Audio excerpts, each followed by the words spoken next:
अस्सलामुअलैकुम viewers, welcome to my YouTube channel electro repairing. दोस्तों, आज के इस वीडियो का हमारा टॉपिक है how to choose inverter and battery, यानी कि हम इन्वर्टर और बैटरी का इंतखाब कैसे करें। जब हमें अपने घर पर कोई इन्वर्टर लगाना हो तो हम उसका इंतखाब कैसे करें, यानी कि उसकी पावर को कैसे हम चूज़ करें कि हमें कितनी पावर का इन्वर्टर या बैटरी चाहिए। तो दोस्तों, सबसे पहले तो मैं आपको एक बात बता दूं कि बहुत सारे लोग बोलते हैं कि हमारा जो बैटरी है वो ज़्यादा बड़ा होना चाहिए, यानी कि हमारे पावर के हिसाब से बड़ा होना चाहिए। दोस्तों, ऐसा होता है कि हमें 100 AH की बैटरी की ज़रूरत होती है, मगर लोग बोलते हैं कि आप 200 AH की बैटरी ले लें ताकि आपका ज़्यादा बैकअप देगा। दोस्तों, ये बिल्कुल रॉन्ग है। अगर हम 200 AH की बैटरी को लेते हैं तो इससे हमें ये नुकसान होता है कि हमारा जो 100 AH का बैटरी है वो हमारे पावर के हिसाब से भी बहुत ज़्यादा होती है, क्योंकि हमारा पावर उससे कम ही होता है। लेकिन लोग कहते हैं कि हमें 200 AH की बैटरी लेनी चाहिए। तो 200 AH की बैटरी लेने से होता क्या है दोस्तों, होता ये है कि हमारी जो बैटरी होती है वो पूरी तरीके से डिस्चार्ज नहीं हो पाती है और पूरी तरीके से चार्ज भी नहीं हो पाती है। दोस्तों, जब ऐसा होता है तो हमारी बैटरी की जो सेल होती है, यानी कि प्लेट होती है, वो डैमेज हो जाती है। तो दोस्तों, आपको इस बात का ध्यान रखना है कि आपकी जो बैटरी हो वो आप अपने पावर के हिसाब से लें, यानी कि अगर आपको 80 AH की ज़रूरत है तो आप भले 90 या 100 AH की ले लें, लेकिन इतना ज़्यादा भी ना ले लें कि आपकी जो बैटरी है वो पूरी तरीके से डिस्चार्ज ना हो, क्योंकि बैटरी को 60 या 70% तक डिस्चार्ज होना ज़रूरी है। तो दोस्तों, चलिए इस वीडियो को शुरू करते हैं। दोस्तों, मैं आपको बताता हूं कि इन्वर्टर का आप इंतखाब कैसे कर सकते हैं। तो दोस्तों, आज मैं आपको इन्वर्टर को चूज़ करने का बहुत ही आसान तरीका बताऊंगा। दोस्तों, अगर आपको इलेक्ट्रिकल के फील्ड से कोई ताल्लुक नहीं है, आप इस काम में कोई दिलचस्पी नहीं रखते हैं, तब भी आप अपने इन्वर्टर को बहुत ही आसानी से चूज़ कर सकते हैं। तो दोस्तों, चलिए इस वीडियो को शुरू करते हैं। दोस्तों, इन्वर्टर को चूज़ करने के लिए सबसे पहले आपको एक के यहाँ पर चार्ट बना लेना है। दोस्तों, चार्ट से मुराद ये है कि आपको आपके घर में भी जितने भी चीज़ें हैं उन सब चीज़ों की एक चार्ट बना लेनी है। तो दोस्तों, यहाँ पर पहले नंबर पर मेरे पास आता है फ़ैन, यानी कि मेरे पास फ़ैन मौजूद है। और दूसरे नंबर पर मेरे पास दोस्तों यहाँ पर एलईडी बल्ब मौजूद है, यानी कि एलईडी बल्ब जो हम नॉर्मली लगाते हैं वो मौजूद है। दोस्तों, तीसरे नंबर पर मेरे पास यहाँ पर मेरा टीवी मौजूद है। दोस्तों, अब मेरे पास ये तीन चीज़ें मौजूद है। दोस्तों, आप इसे और भी लिस्ट वाइज लिख सकते हैं अगर आप और भी चीज़ें यूज़ करना चाहते हैं। दोस्तों, अब मेरे पास फ़ैन कितनी मौजूद है। दोस्तों, मेरे पास फ़ैन मौजूद है टोटल 2।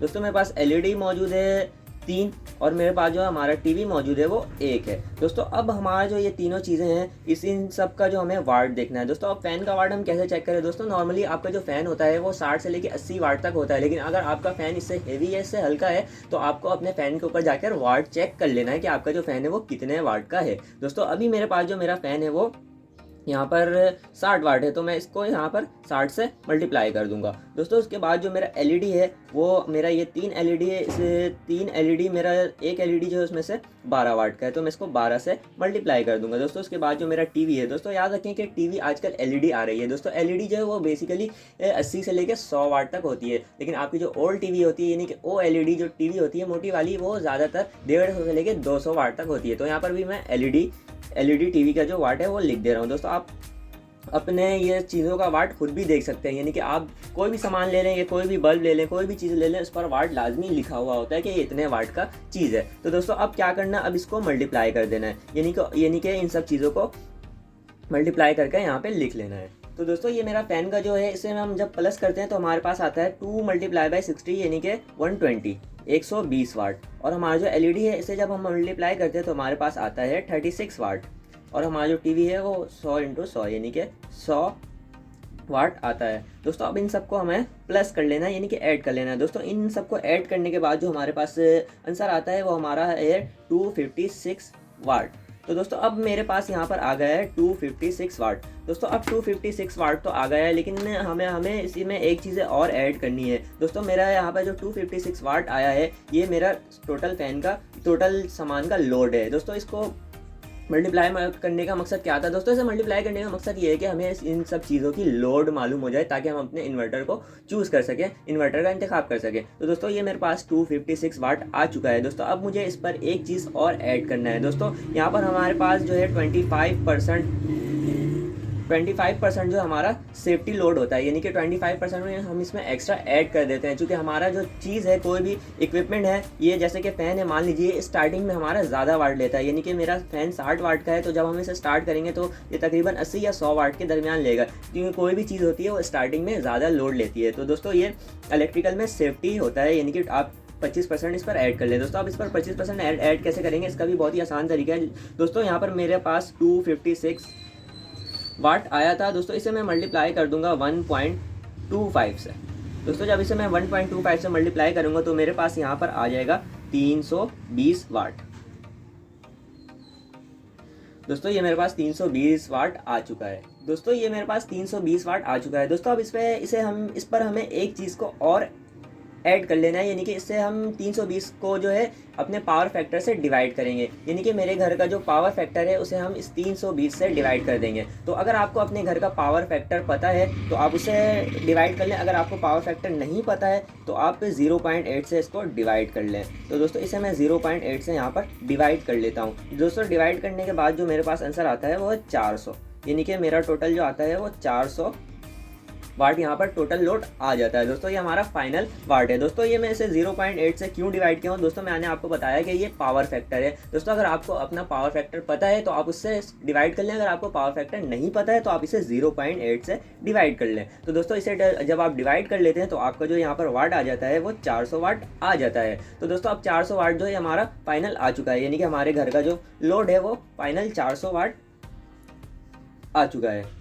तो दोस्तों मैं आपको एक बार फिर बता दूं यहाँ पर मैंने क्या किया है। दोस्तों यहाँ पर मैंने सबसे पहले यहाँ पर एक चार्ट बना लिया, लिस्ट बना लिया अपने तमाम चीज़ों का, घर में जो मेरे चीज़ें हैं। दोस्तों ये लिस्ट बनाने का मकसद क्या है कि मैं अपने घर का वाट निकाल सकूँ। दोस्तों मेरे पास यहाँ पे 2 फैन मौजूद है, उसको मैं 2 से उसके वाट से मल्टीप्लाई कर दूंगा। दोस्तों इन सबको मल्टीप्लाई करने के बाद मैं इन सबको ऐड कर लूँगा। दोस्तों ऐड करने के बाद जो है मेरे पास ये 256 वाट आ जाता है। दोस्तों 256 वाट को आने के बाद मैं इस पर 25% एक्स्ट्रा ऐड करूँगा। दोस्तों 25% ऐड करने का मकसद क्या है कि हमारा सेफ्टी रहता है कि हमारी कोई भी चीज़ है वो स्टार्टिंग में ज़्यादा वाट लेती है, तो हमें 25% को यहाँ पर सेफ्टी पर रखना पड़ता है। दोस्तों अब 25% को इस पर मल्टीप्लाई कैसे करेंगे। दोस्तों जैसे मेरा यहाँ पर 256 आया है तो इसे मैं 1.25 से मल्टीप्लाई कर दूंगा। दोस्तों इसे मल्टीप्लाई करने के बाद जो हमारा आंसर आता है वो 320 वाट आता है। दोस्तों 320 वाट आने के बाद इसे मैं अपने पावर फैक्टर से डिवाइड कर देता हूँ। दोस्तों पावर फैक्टर क्या है, दोस्तों आपको पावर फैक्टर पता है अपने घर का तो आप उससे इसको डिवाइड कर लें, अगर आपको नहीं मालूम तो आप इसे 0.8 से डिवाइड कर लें। दोस्तों 0.8 से डिवाइड करने के बाद मेरा यहाँ पर 400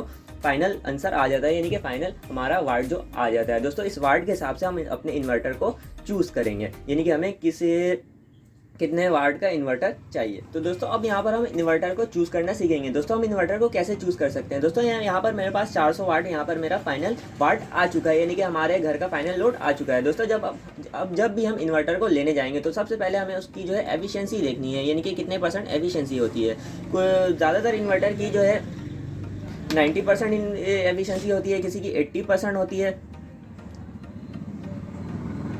और किसी की जो है 70% होती है। दोस्तों एफिशिएंसी से मुराद क्या है। दोस्तों एफिशिएंसी से मुराद ये है कि हमारी जो इन्वर्टर है वो कितनी % एफिशिएंसी हमें दे रही है, यानी कि मान लीजिए जैसे कि हमारी जो इन्वर्टर है वो हमें 80% एफिशिएंसी दे रही है, तो इसका मतलब ये है कि वो 20% एनर्जी जो है वो लॉस कर दे रही है। तो दोस्तों हमें जो है ज़्यादा से ज़्यादा एफिशिएंसी वाली इन्वर्टर को लेनी है। दोस्तों ज़्यादा से ज़्यादा मुराद जो है 100%। दोस्तों 100% एफिशिएंसी कोई भी मशीन नहीं देती है, तो हमें 100% के आसपास एफिशिएंसी वाली जो है इन्वर्टर को लेनी है। जैसे कि मान लीजिए मेरा जो इन्वर्टर है वो 90% एफिशिएंसी दे रहा है। दोस्तों अब हमें इन्वर्टर का चूज़ कैसे करना है। दोस्तों हमारे पास जो है यहाँ पर फाइनल लोड है जो है वो 400 वाट आ चुका था। तो दोस्तों यहाँ पर मेरे पास जो है 400 वाट फाइनल लोड आ चुका था। दोस्तों अब मैं इस 400 को जो है इस इन्वर्टर की एफिशिएंसी से डिवाइड कर दूंगा। दोस्तों अब जैसे कि मान लीजिए मेरे पास जो है 90% एफिशिएंसी वाली इन्वर्टर है, तो मैं इस 90% को 0.9 यहाँ पर लिखूंगा। दोस्तों 0.9 इसलिए लिखा हूँ कि 90 यहाँ पर डायरेक्ट नहीं लिखना है, 0.9 लिखना है। मान लीजिए 80 है तो आपको 0.8, अगर 70 है तो 0.7 इस तरीके से लिखना है। दोस्तों इसे लिखने के बाद यहाँ पर डिवाइड कर देना है।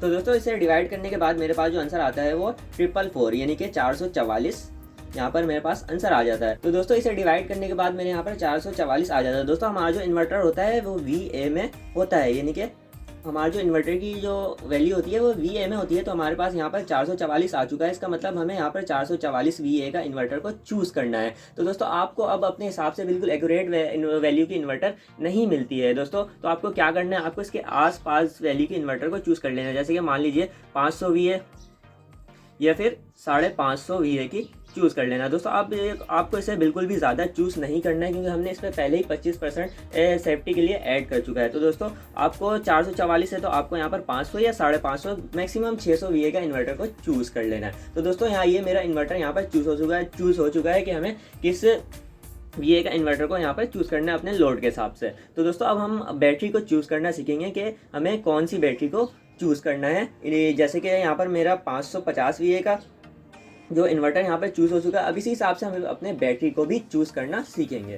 तो दोस्तों हमें अब बैटरी किस तरीके से चूज़ करना है। दोस्तों बैटरी को चूज़ करने के लिए यहाँ पर मैंने एक बैटरी का फार्मूला लिख दिया है, यानी कि हमें बैटरी को चूज़ करने के लिए इस फार्मूले को यूज़ करना है। दोस्तों यहाँ पर फार्मूले से मुराद ये है कि हमारे पास जो लोड को हमारे बैकअप से मल्टीप्लाई करना है और उसे हमारे बैटरी के वोल्ट से डिवाइड कर देना है। दोस्तों यहाँ पर मेरे पास लोड जो है वाट में होगा, बैकअप हमारे पास हार यानी कि घंटे में होगा और बैटरी का वोल्ट यानी कि वोल्ट 12 वोल्ट या 24 वोल्ट में होगा। तो दोस्तों चलिए इसे हम यहाँ पर सॉल्व कर लेते हैं। दोस्तों यहाँ पर मेरे पास लोड यानी कि वाट हमारे पास टोटल यहाँ पर 444 वाट जो है यहाँ पर आ चुका था। दोस्तों इसे मैं मल्टीप्लाई करूंगा बैकअप से। दोस्तों बैकअप से मुराद ये है कि आपको कितनी देर तक यूज़ करनी है। दोस्तों जैसा कि मान लीजिए आपको यहाँ पर 2 घंटे के लिए यूज़ करनी है, तो मैं यहाँ पर 2 घंटा यहाँ पर लिख देता हूँ। दोस्तों अब ऐसा होता है कि बहुत सारे लोग जो है उसे बैटरी को यहाँ पर 2 घंटे के लिए यूज़ करना होता है, लेकिन बहुत सारे लोग जो है वो 4 घंटे की बैकअप के लिए बैटरी को ले लेते हैं। तो इससे यहाँ पर ये होता है कि आपकी जो बैटरी है वो ख़राब हो जाती है, क्योंकि मैंने आपको अभी बताया कि आपकी बैटरी जो है वो 60 से 70% तक डिस्चार्ज होना ज़रूरी है। तो दोस्तों आप अपने टाइम के हिसाब से, बैकअप के हिसाब से बैटरी को लीजिएगा, यानी कि आपको कितने घंटे इस्तेमाल करना है उसी हिसाब से इस फार्मूले में आप यहाँ पर उस आर को पुट करिएगा। तो दोस्तों यहाँ पर मुझे 2 घंटे के लिए यूज़ करना है। दोस्तों अब मैं इसे बैटरी के वोल्ट से डिवाइड कर दूंगा। दोस्तों यहाँ पर मेरे पास बैटरी का जो वोल्ट है वो 12 वोल्ट है। तो दोस्तों इसे सॉल्व करने के बाद जो हमारा आंसर आता है वो 74, यानी कि हमें 74 एच की बैटरी को चूज़ करना है। तो दोस्तों ये यहाँ पर मेरा बैटरी भी चूज़ हो चुका है। दोस्तों अब यहाँ पर मेरा 74 आया है। दोस्तों अब ज़्यादातर ये होता है कि हमें अपने 74 एच की बैटरी नहीं मिलती है। तो दोस्तों यहाँ पर आपको 80 एच की ले लेनी है या फिर 85 या फिर 90, इससे ज़्यादा एच की नहीं लेनी है। मैक्सिमम आपको 100 एच की ले लेनी है। दोस्तों आप इससे ज़्यादा लेंगे तो आपकी बैटरी जो है वो ख़राब हो जाएगी, क्योंकि आपकी बैटरी पूरी तरीके से डिस्चार्ज नहीं हो पाएगी। तो दोस्तों ये मैंने आपको बताया कि आप किस तरीके से बैटरी को यहाँ पर चूज़ कर सकते हैं। तो दोस्तों यहाँ पर बैटरी को चूज़ करने के लिए आपको क्या करना है। दोस्तों सबसे पहले इस फार्मूले को आपको फॉलो करना है। मान लीजिए मेरे पास लोड है 444 वाट, मेरा टोटल लोड था, और इसे मैं अपने बैकअप से मल्टीप्लाई करूँगा। मेरा बैकअप से मुराद मुझे कितने देर यूज़ करना है। तो दोस्तों मुझे यहाँ पर 2 घंटे यूज़ करना है, तो वैसे मैं मल्टीप्लाई कर दूँगा। मल्टीप्लाई करने के बाद इसे मैं बैटरी के वोल्ट से डिवाइड कर दूंगा। दोस्तों बैटरी का जो वोल्ट है ये मेरे पास 12 वोल्ट है। दोस्तों इसे डिवाइड करने के बाद मेरे पास यहाँ पर 74 एच आंसर आ जाता है। दोस्तों 74 एच से मुराद ये है कि मुझे 74 एच की बैटरी को चूज़ करना है। दोस्तों अब हमें अपने डिज़ायर वैल्यू की बैटरी जो है नहीं मिलती है, तो हम इससे कुछ ऊपर वैल्यू की बैटरी को ले लेंगे। दोस्तों याद रखिए कि ज़्यादा ऊपर वैल्यू की नहीं ले लेनी है, वरना आपकी जो बैटरी है वो डैमेज हो जाती है। तो दोस्तों ये था तरीका अपने इन्वर्टर को और बैटरी को चूज़ करने का। दोस्तों उम्मीद करता हूँ आपको ये मेरा तरीका अच्छा लगा होगा और वीडियो पसंद आई होगी। दोस्तों अगर आपको ये वीडियो अच्छी लगी है तो मेरी इस वीडियो को लाइक कर दीजिए और मेरे चैनल इलेक्ट्रो रिपेयरिंग को सब्सक्राइब कर दीजिए। दोस्तों आज के लिए बस इतना ही, मिलते हैं अगले नए इंटरेस्टिंग टॉपिक के साथ। तब तक के लिए अल्लाह हाफिज़।